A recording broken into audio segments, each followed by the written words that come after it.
So let's get started on page 31 in grammar. Page 31 in grammar. It's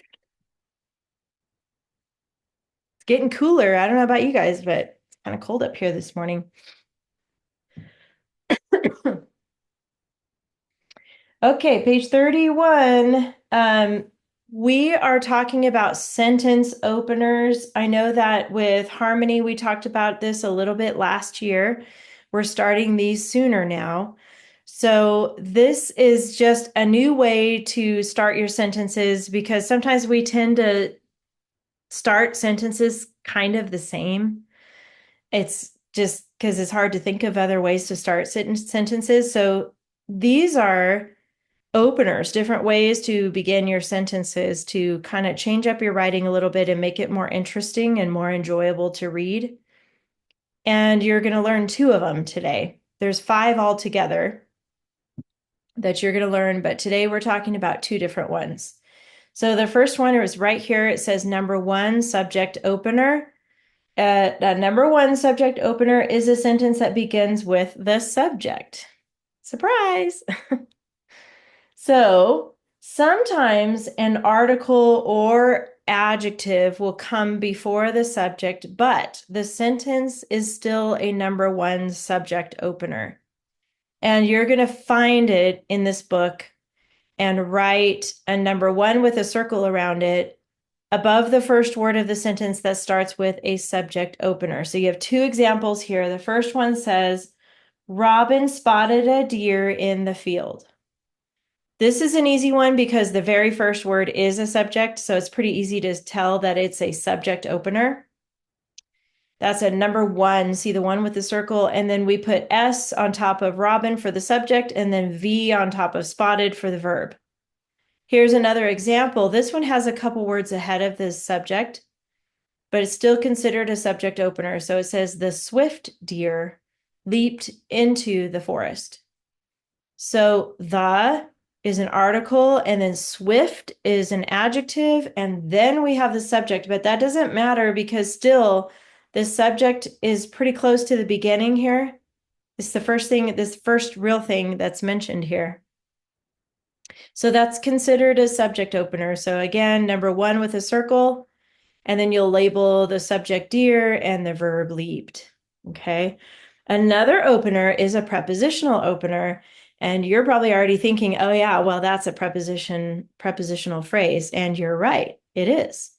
They start with a prepositional phrase, which starts with a preposition.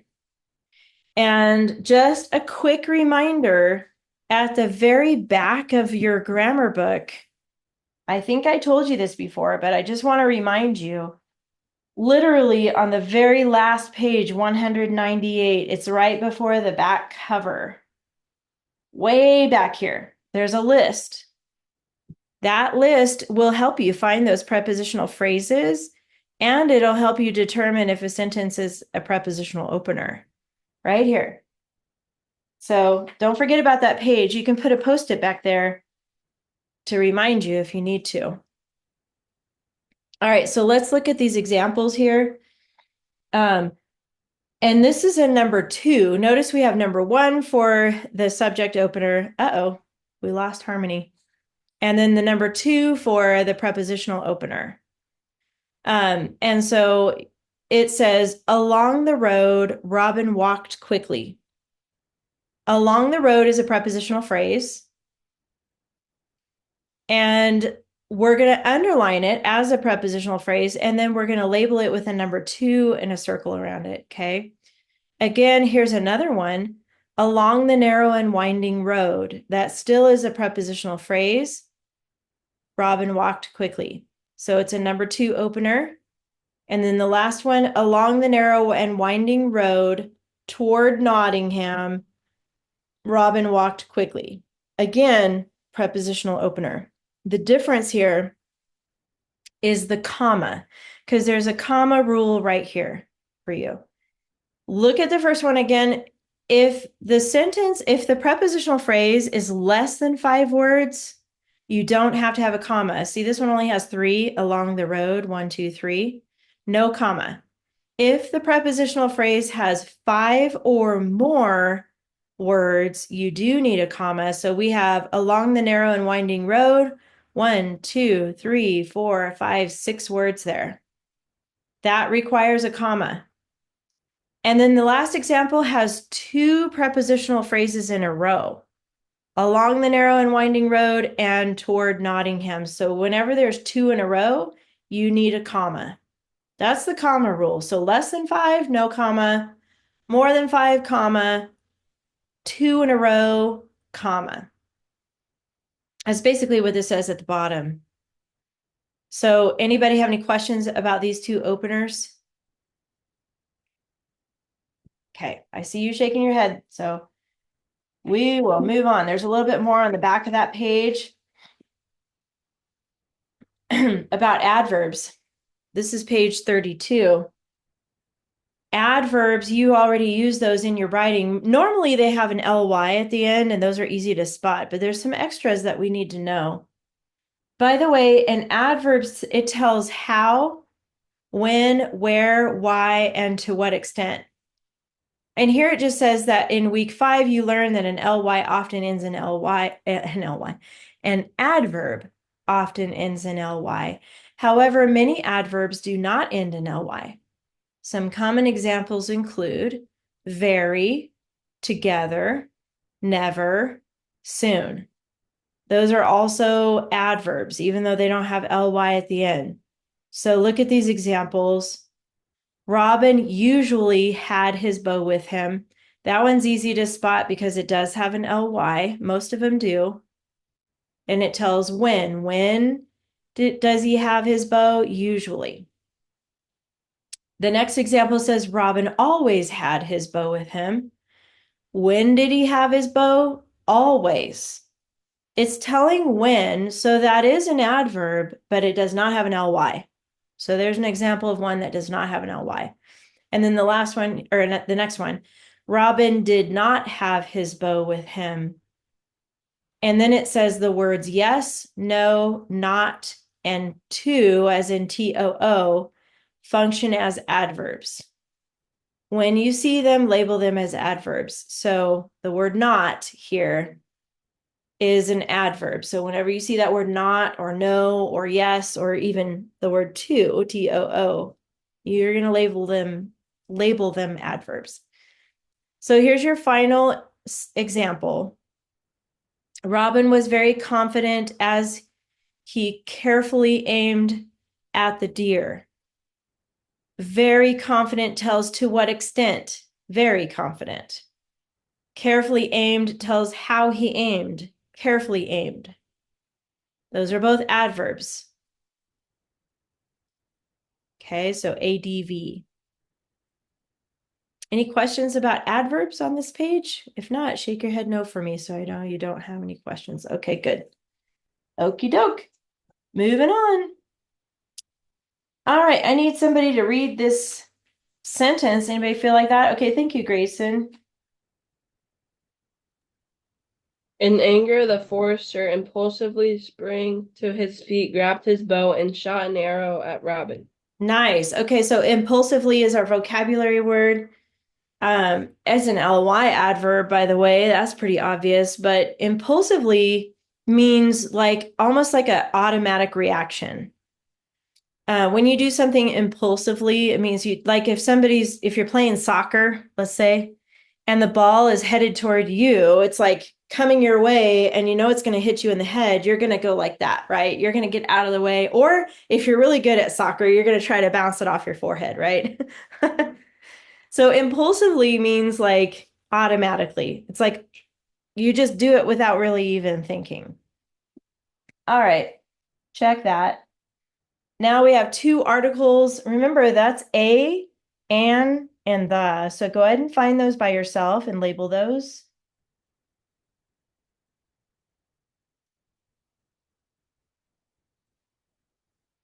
A, an, and the. Oh, there's only 2. I was looking for 3. Okay, so we got the and an. And then how about Zach, when you're ready? There's 6 nouns, kind of a lot here. Go ahead and help us find those. Um, Forester, Yes. um, Bow, Yes. Good. Arrow, Mm-hmm. Robin, Yes. six, right? Yeah. Um, is feet one? Wait, say it again. Is feet one? Yes, feet is one. And the last one's a little tricky, but it's Um, at the beginning. In anger. I was gonna say an anchor. Oh, good. Okay, you were already thinking that. In anger. And anger is a noun because it's telling, it's kind of the way it's worded with in front of it. In anger, the forester. If it said the forester was angry, then that would have been an adjective, but it's because it says in anger, that makes it a verb. I mean, a verb, a noun. How about that? In anger. Good. Okay. Adjective. Let's see, Harmony. Do you see where the adjectives are? What adjectives did you find? One, two. Yeah, you found two. There's two. Good.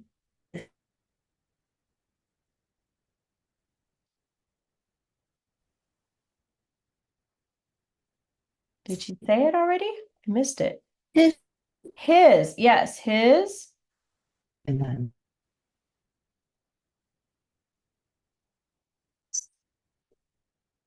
His again. I think you said it. For some reason, it's glitching on my end, but I heard it, I think. His and his. They're both adjectives. Very good, Harmony.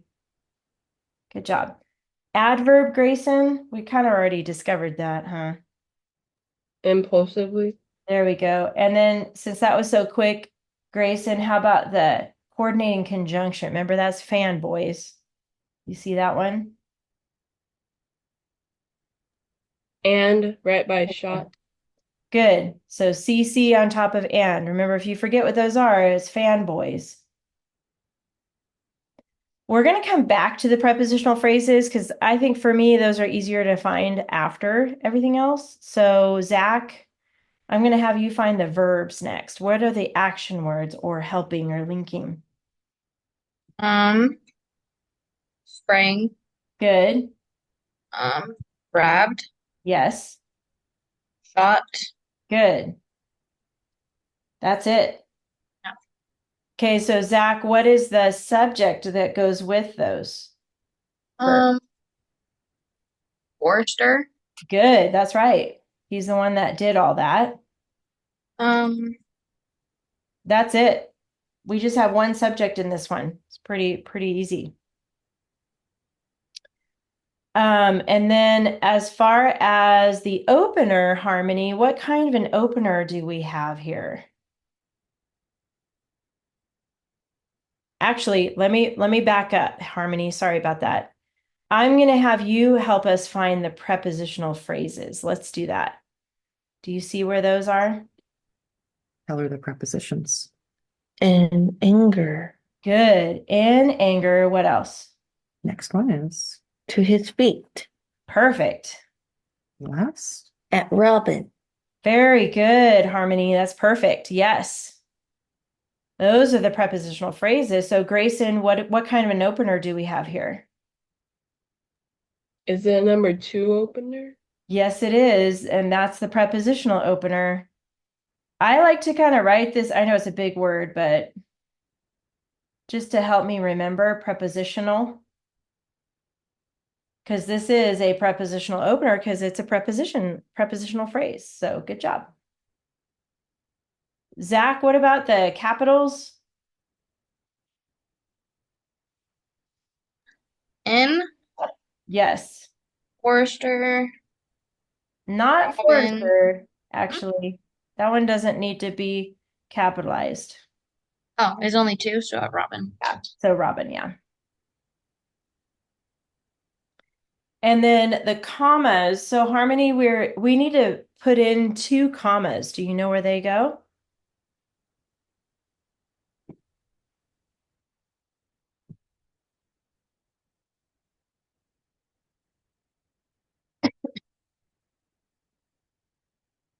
commas. So we're listing some things here. So tell her where you put them.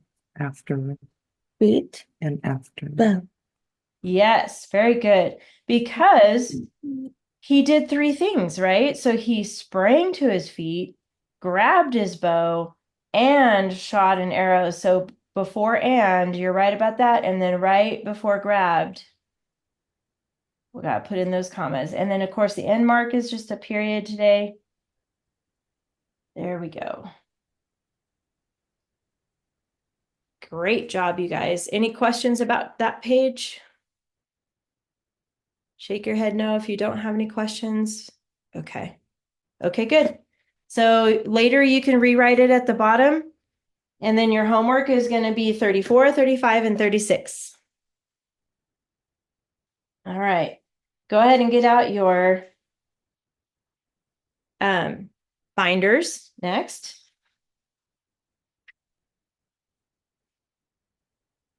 We were working on Odysseus and the Cyclops, or the Cyclops, I think it is. Yeah.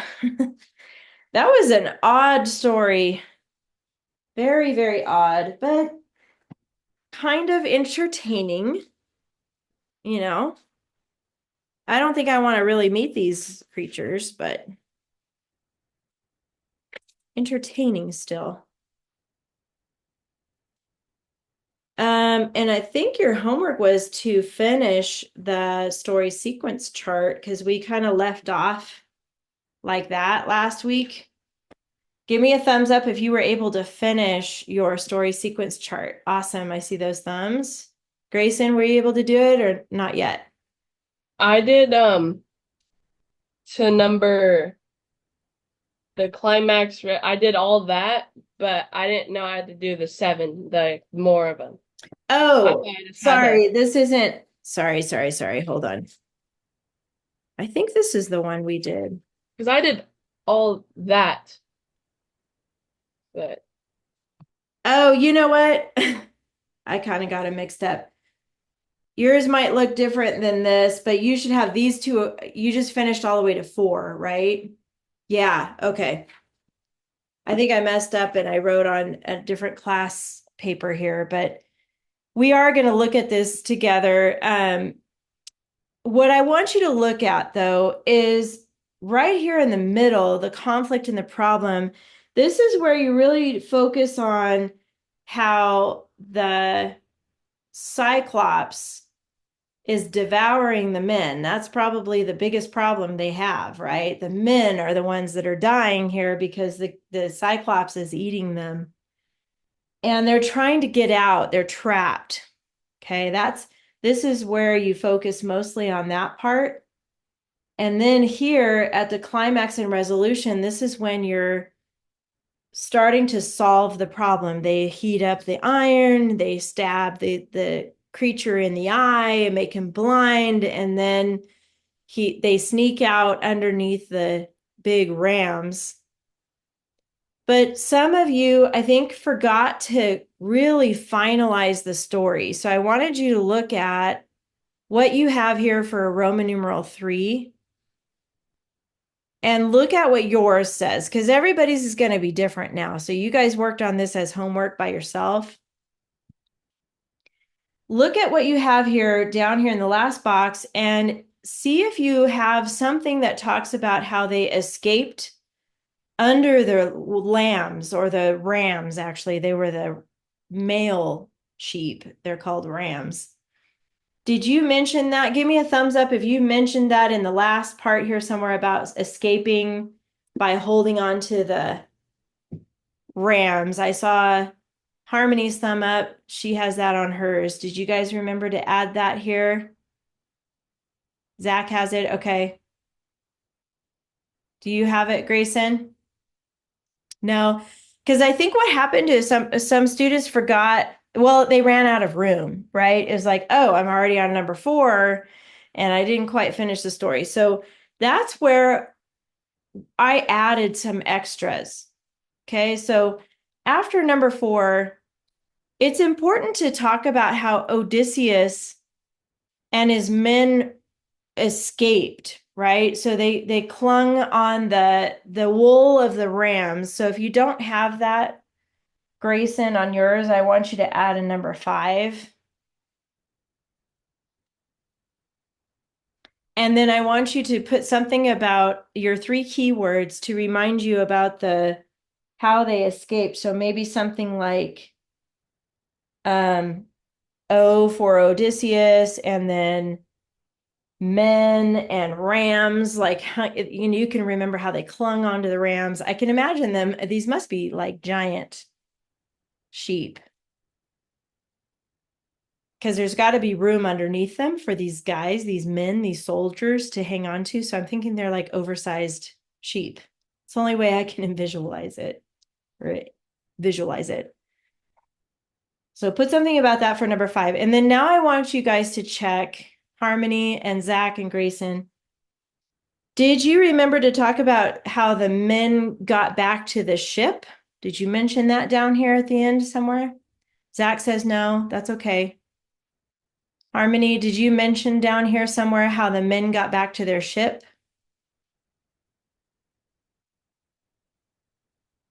Because we need to mention that. Okay, that's okay. I know this one was for Grayson. He put a number 5 here. But Zach and Harmony, I want you to put a number 5 too. Grayson, you'll use a number 6. So we're just going to keep going because we got to remember to add this part to our story. So remember how Odysseus and his men, they made it back to the ship after they escaped the cave. So I'm going to put something like Odysseus, oops, EUS, plus men, and then ship, because that's going to be important to make sure to wrap up the story. Because remember, at the very end, they're yelling at each other. The creature, the Cyclops, is on the shore, and Odysseus and his men are leaving on their ship away from the land, right? They're going out in and into the water, and he's yelling, "You're so evil," or something like that. I forget what he says. Let me look. He says, "You are an evil beast, Cyclops, to devour strangers in your cave and are rightly served in losing your eye. May the gods make you suffer worse than this." And then they're yelling back and forth. And remember, the Cyclops takes a giant rock and hurls it into the water, which makes a wave. I don't know if you guys have ever like been in a swimming pool and you're floating around on your ring, you're having a nice, calm, relaxing swim time and you're just relaxing. And then all of a sudden, maybe your uncle or your dad or somebody in the family decides they want to do a cannonball. Does that ever happen to you guys? You're like just chilling out, having a nice time, and then somebody comes in and just does a cannonball in the deep end, and it's like sploosh, right? And then it creates this wave, and you're like, whoa. Does that ever happen to you guys? It's happened to me before. Yeah, okay. That's kind of what happened. They're in their ship, and then this creature like throws this giant rock, and it pushes the water, and it pushes the actual ship because it was such a big wave. So, okay, so we got to mention something about that to wrap up this story. So I'm thinking this will be number 6 for Harmony and Zach, but this will be number 5 or 7, I think, for Grayson. But C is the Cyclops, remember? Hurled. Great. And I think in the story it says stone. Let me zoom in so you guys can see that better. Because I think what happened to a lot of students is they ran out of room on their chart. And this is okay to add a little bit more if you need to. So we're just going to add because we need to make sure to wrap up this story.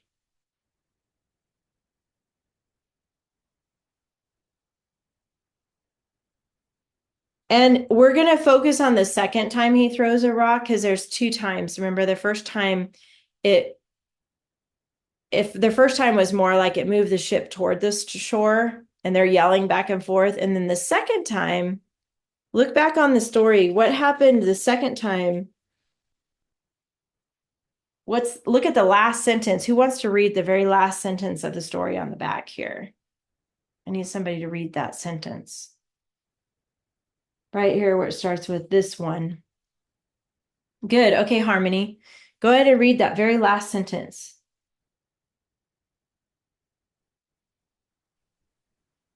This one barely missed the ship's stern, but created a huge wave that propelled them almost to the other shore. Nice. Good. Okay, so a couple words there. That ship's stern, I believe that's the front of the ship. I know or no, maybe it's the back, because I think it's a bow and stern. Does anybody know what part of the ship the stern is? I'm going to look it up if you don't know, because I'm trying to remember. It might be the back.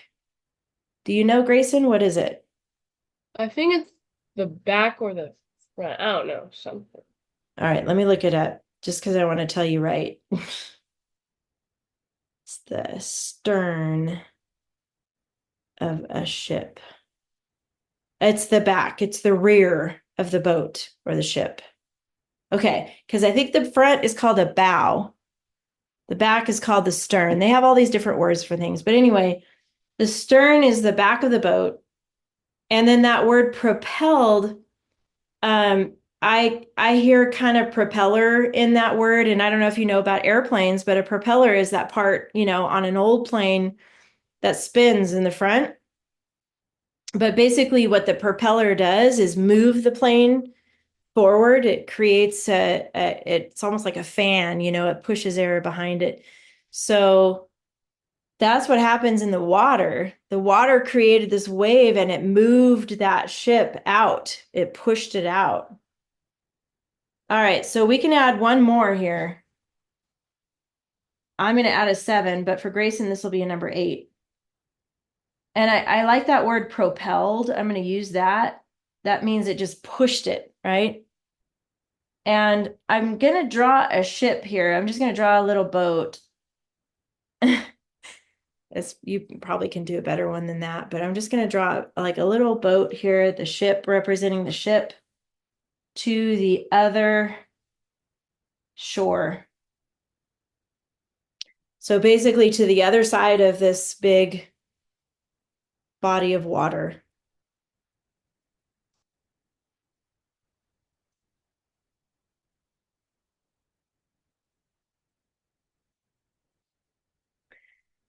Okay, so when you're working on these keyword outlines, it is important that you get all the parts of the story in there, especially when you're doing a story sequence chart.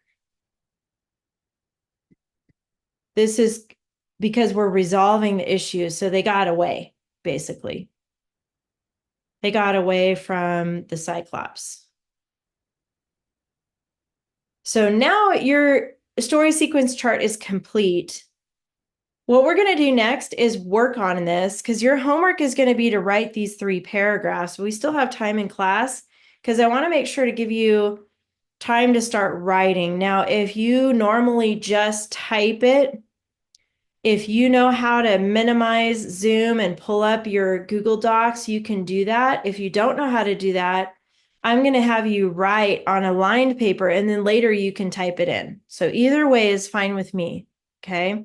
But I want you to either get out a clean sheet of lined paper or open up your Google Docs and you're going to start a new document. However you do it, or you can use Word, Microsoft Word, and then cut and paste it later if that's how you like to do it.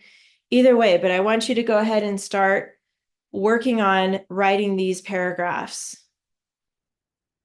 So if you're using lined paper, go ahead and label it, even though it's just your notes, that's okay. 10, 17, 24 is today.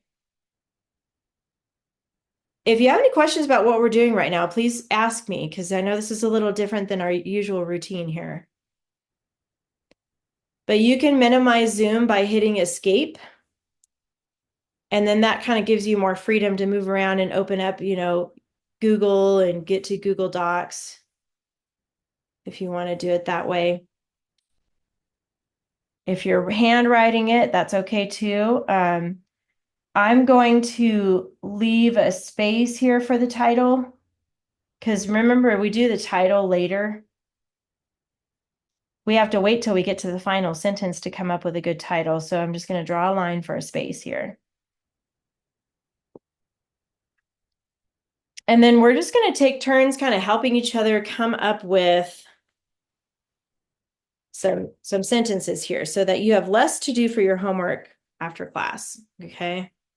I think this is actually I'm going to go like that. This is the one we worked on last week. So yours should kind of look like this, where it says Odysseus, Greek hero, comrades. We had a little storm cloud, islands, cyclopes. Is that how yours looks, Grayson? Like that? Okay, good. So I'm going to start with Grayson. You guys are going to take turns and help us come up with some good sentences to start putting in for your paragraph. We're going to focus on the first paragraph in class today. Be thinking of your who, which clause, well, actually your ly adverb on your checklist, because you have 3 things that you need to remember for each paragraph right now. You have the ly adverb, who, which clause, and a strong verb. So be thinking of that as you come up with your sentences here. So Grayson, looking at Roman numeral 1 that says Odysseus, Greek, and hero, what's a good sentence we can make with those keywords? Odysseus was a great Greek hero. Okay. Odysseus was a great Greek hero. Okay. I wonder if we should start with something like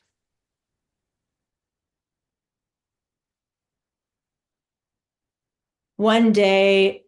No, that doesn't sound good. Kind of feel like we need a starter there. How about one day or once there was, or you could even do once upon a time. I mean, I don't know if you like the way that opens, but kind of like introducing, like starting us out in this paragraph. Do you have another way to say that, Grayson, at the beginning? I like once there was a great Greek hero named Odysseus. I like that. Okay, so we're going to skip a line. And by the way, if writing in the X's helps you, go ahead and do that. It's okay with me. Every other line, that kind of helps me double space. So I'm going to start here. I'm going to indent. And I'm going to start with once. Once, just like he said, there was a great Greek. Oops, I think Greek needs a capital. Hero, skip a line, named Odysseus.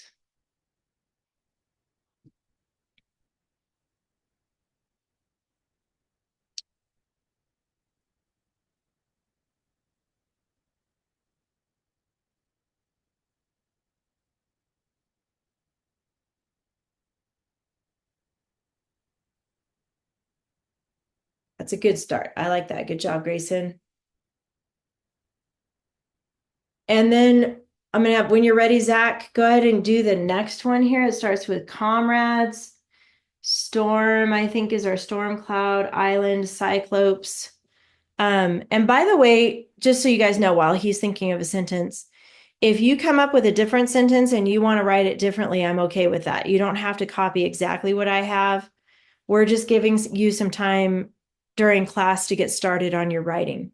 So Zach, whenever you're ready, look at regular number 1 here and try to come up with a complete sentence.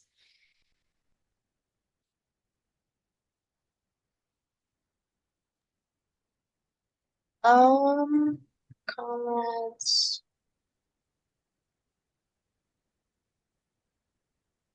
Him and his comrades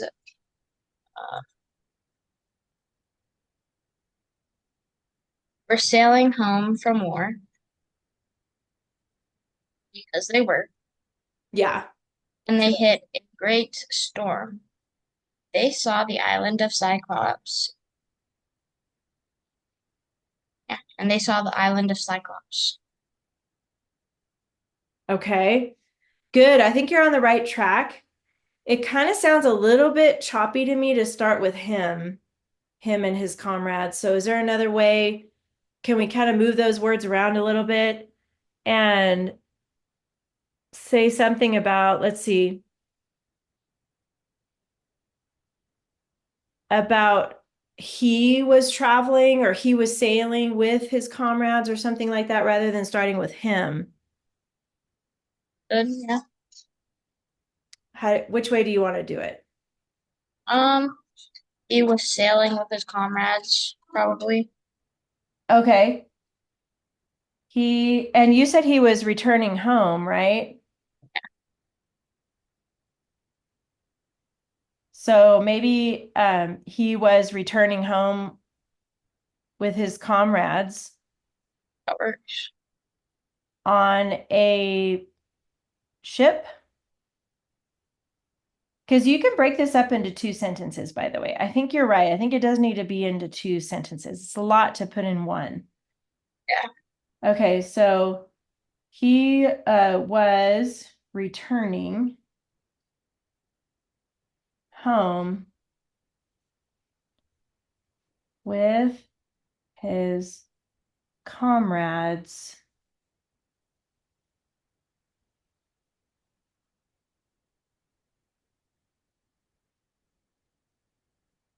on we got to figure out how to say that he was on a ship, right? Do we make that in the next sentence or you want to add it to the end of this one? Um, he was returning with his comrades. Oh, we should probably say here from a war, right? Because people might be going, why is he returning home? Where was he? Right? Hmm.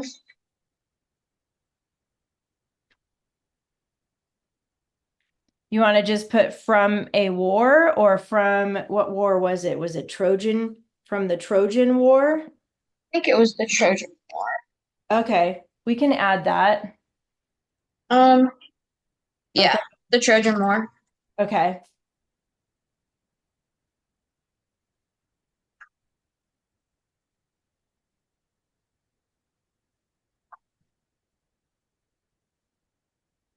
So the next part we should mention the ship somewhere in the next part because we still need to have Storm, Island, and Cyclops. So what do you think, Zach? How could we tie that in?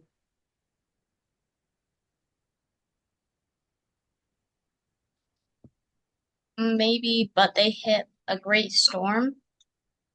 Okay. Maybe like introduce the storm, and then they found the island or something. Yeah, I think we should mention that they're on a ship though too. Yeah, I don't know how to do. That's okay. I like your thinking. You're on the right track. Anybody? Okay, you got an idea, Grayson? Go ahead. We could do while he was sailing, a massive storm hit, right? We can do Yeah. that. And then we can do, I don't know what else the Cyclops. That's all I just thought of right now. Let's put that, and then maybe it'll come to us. While he was sailing, I like that. While they were sailing, because he's with his comrades.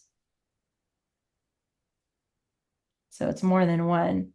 While they were sailing, I like that word massive, storm hit. Is that how you said it, Grayson? Okay.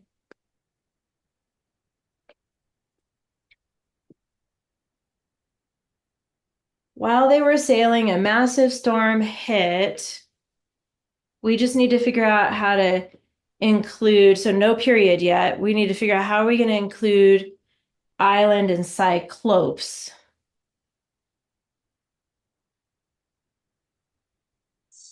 Um,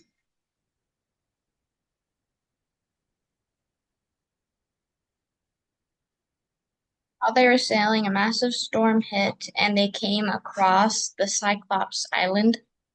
Yeah, they came across, or they ended up, maybe, or they Stumbled upon. Stumbled upon, yeah, that's more like if you're walking, they're on the water, so maybe you have any ideas, Harmony? How are we going to include islands and cyclopes? How did they get to that island of the cyclopes? That's Sometimes storm I look blew. That blew doing me, them. and I can't get That up. blew them to the island of Cyclops. Oh. Uh-huh. And it blew them. Okay, yeah, that would work. While they were sailing, a massive storm hit, and we can do that. But if you guys want to do the other way, like they stumbled on, or whatever the other ideas you had, however you want to put that. I kind of like how Harmony said it though. And oops, no. It blew them to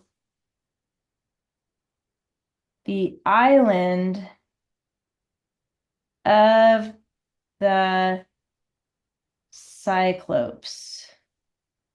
I messed up there. Remember, when you're handwriting, it's okay to just draw a line through it. Don't worry about erasing it and all that stuff.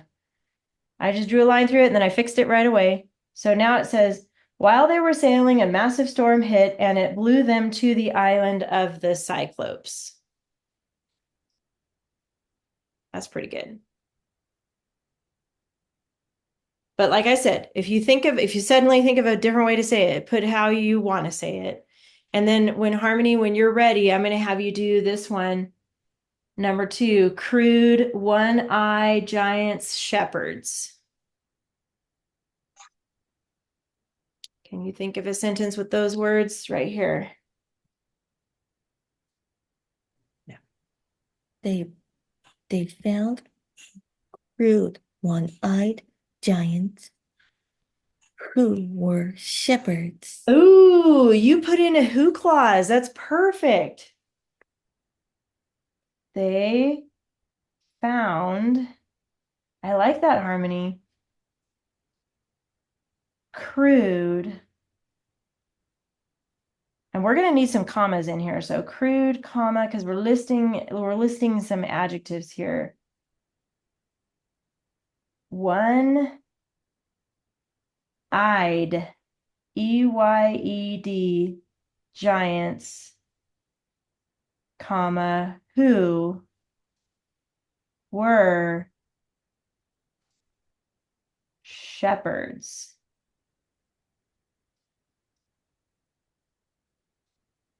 We can underline that who,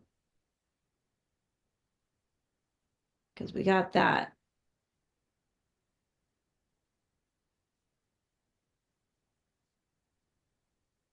They found crude one-eyed giants who were shepherds. Back to Grayson, when you're ready, you're going to do the next one here where it says C. Polyphemus, cave sheep.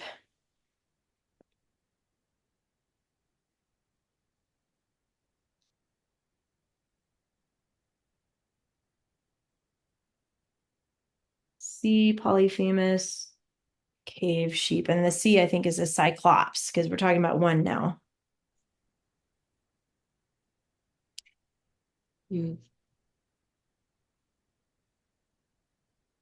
I don't know. This is kind of It's a tricky one. tricky. Yeah, I agree. Polyphemus is his name, if that helps. So Was in the cave. Polyphemus was in the This might not be like a great one, but it's Polyphemus was in the cave with his sheep. okay. I think that you're getting close. I think since we're introducing another character here, we probably need to tell who Polyphemus is. You know what I mean? Polyphemus, which is a cyclops, Okay. was in a cave with his sheep. Okay. Sounds a little bit better. That sounds a little bit better. You got any other ideas, Zach or Harmony?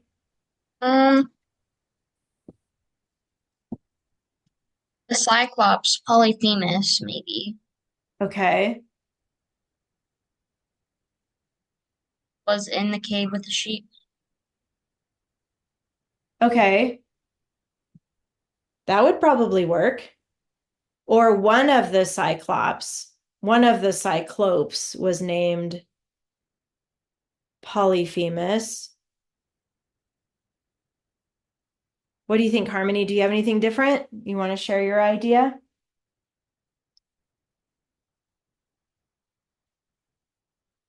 You guys are on the right track. Oh, Grayson has one in the meantime. Grayson, what's your idea? Oh man. I had it in my head.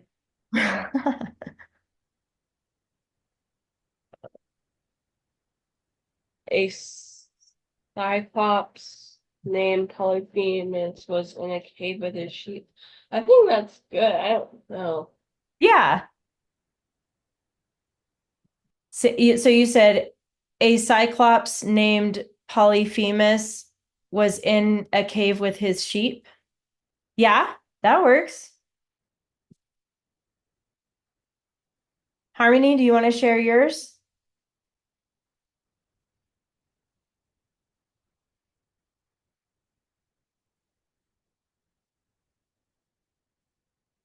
Read it. Poly, Polypocus I think Polyphemus is Yeah, were Polyphemus. There you go. shepherds Polyphemus, the Cyclops, right? And then read the rest. went into the cave with his sheep. Okay. That's a good one too. All right, so you guys put which one you like out of all those options. I'm gonna put is Cyclops named Polyphemus went into a cave with his sheep.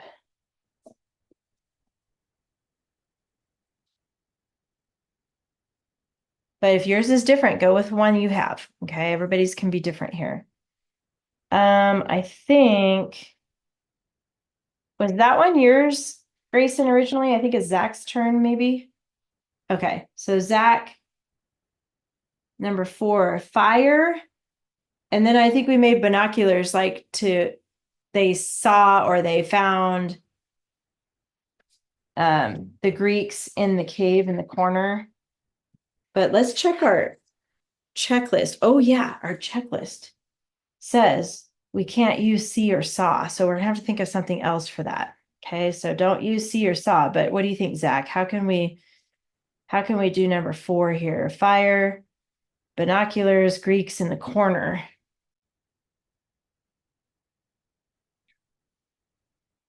Still catching up. I'm typing. Oh yeah, okay. Go ahead, I'll give you a minute.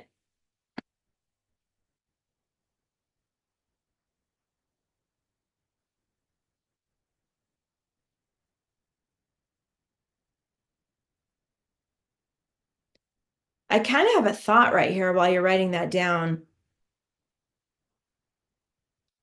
Because we got to somehow make sure that it makes sense that the men are in there too, because we kind of left it where the men just washed up on this island, right? It blew them over to this island, and then they found these cyclopes, and then they went into the cave. I wonder if we should say something about the men following them into the cave and hiding in the corner or something, and then talking about the fire and how he saw them in the corner. What do you guys think? I feel like we got to connect those two sentences together somehow. Whenever you're ready, Zach.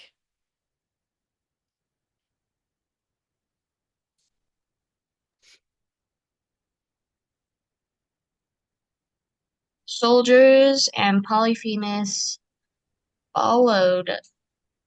Well, no, not Polyphemus. Yeah, The he was sol already in there. the soldiers and Odysseus or something. Yeah. Odysseus soldiers followed the Cyclops the cave and snuck in. Yeah. Maybe either followed or snuck in. I kind of like that snuck in. Maybe Odysseus and the soldiers snuck in. Snuck into the cave and hid in a corner. Okay. I like that.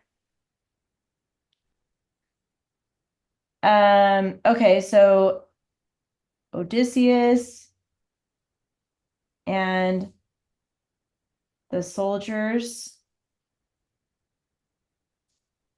snuck into the cave and hid in the corner.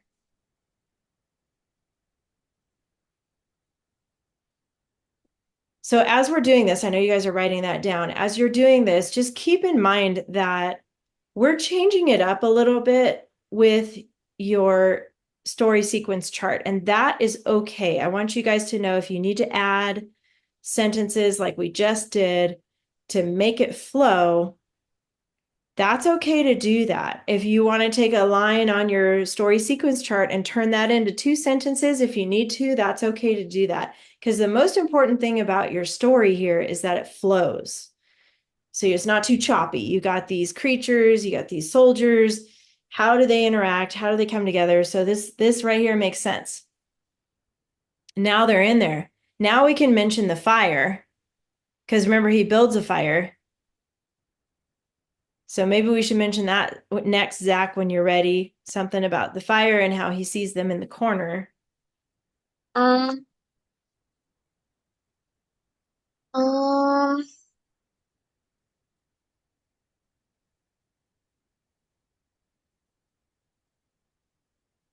then Polyphemus made a fire. Um,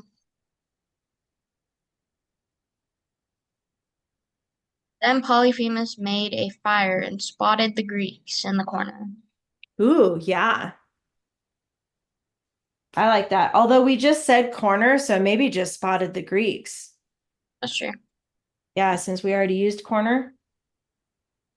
So you said then Polyphemus, or then I guess we could say, yeah, then Polyphemus. He's the one that's building a fire, huh? Polyphemus built a fire. And I like how you use spotted instead of saw, because that's a banned word. The Greeks in the corner. Oh no, we decided not to put that because we just said in the corner. We'll just put spotted the Greeks.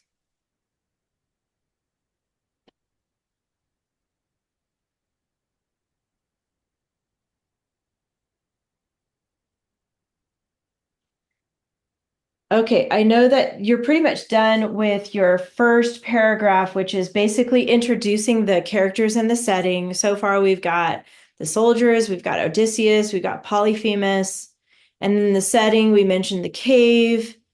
So, and the island, you've hit all the important parts for the first paragraph. I'm just going to read it through what I have just to make sure it flows okay. It says, once there was a great Greek hero named Odysseus. He was returning home with his comrades from the Trojan War. While they were sailing, a massive storm hit and it blew them to the island of the Cyclopes. They found crude, one-eyed giants who were shepherds. A Cyclops named Polyphemus went into a cave with his sheep. Odysseus and the soldiers snuck into the cave and hid in the corner. Then Polyphemus built a fire and spotted the Greeks. Ooh, I like it. That's pretty good. So we're going to stop writing from here, but I want you to look at this checklist really quick with me, because we have the who clause, but we're still missing ly adverb and strong verb. So let's focus on the ly adverb next. So the best thing to do for that is to look for a good verb, not a helping verb like was or were, not one of those linking verbs, but like a action word. And then I want you to find one and then think of an ly word you could put before it to kind of give it a little bit more of an image of what's going on. Like the word blew, it blew them. That's a good verb.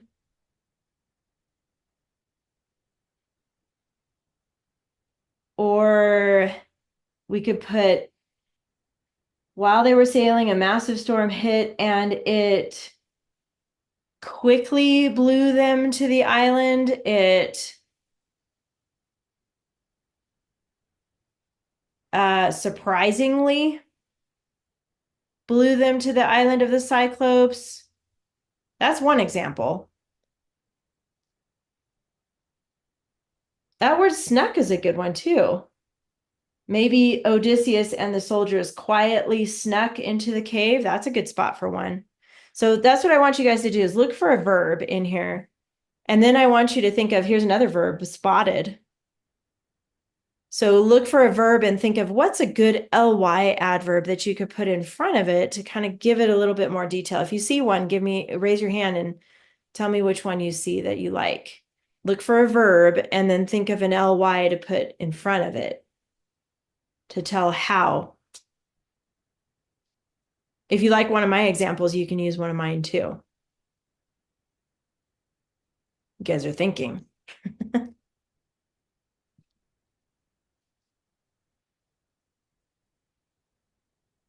How about the word suddenly is another good ly adverb. We could do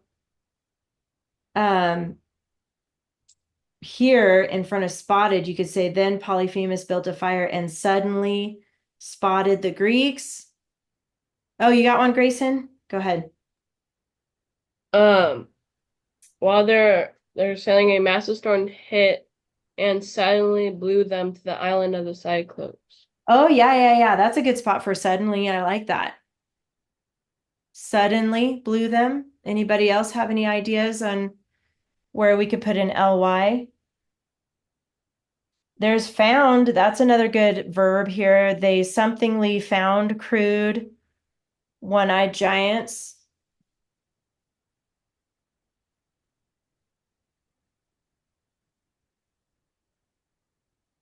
That might be a good spot for surprisingly, because I don't think they expected that, right? They ended up on this island and they're like, okay, well, at least we found land, but what in the world is going on here? That's probably what they're thinking. They get on this land and they see these creatures. So you can put suddenly. I like that right before blue. I think I'm going to put that one in here, suddenly. And then if you wanted to use surprisingly or shockingly, they shockingly found crude one-eyed giants. They suddenly or surprisingly found. So you get the idea. Make sure wherever you put your ly, you need to underline it. And then the last thing is a strong verb, which we actually have a couple in here. I mean, like the word found is a strong verb that tells us what they were doing, right? Found is a good one. Snuck. Ooh, I think I'm going to pick that one actually. Snuck. It's one of those weird words in English, but it's because it's very descriptive, right? It tells that I imagine them kind of tiptoeing and bending over a little bit, and they're probably looking at each other like, shh, don't say anything. They're just like kind of hunched over, tiptoeing maybe. So I like that. These are strong verbs that show an image, basically. That's what that means. It shows an image of what they're doing. So there you go. You've got your 3 dress ups. You've got your who, got that already in here. Who, I put in suddenly, and then snuck. Those are your 3. All right, so your job this week is going to be to finish writing the next 2 paragraphs. So you'll have 3 paragraphs all together. And make sure you follow this checklist.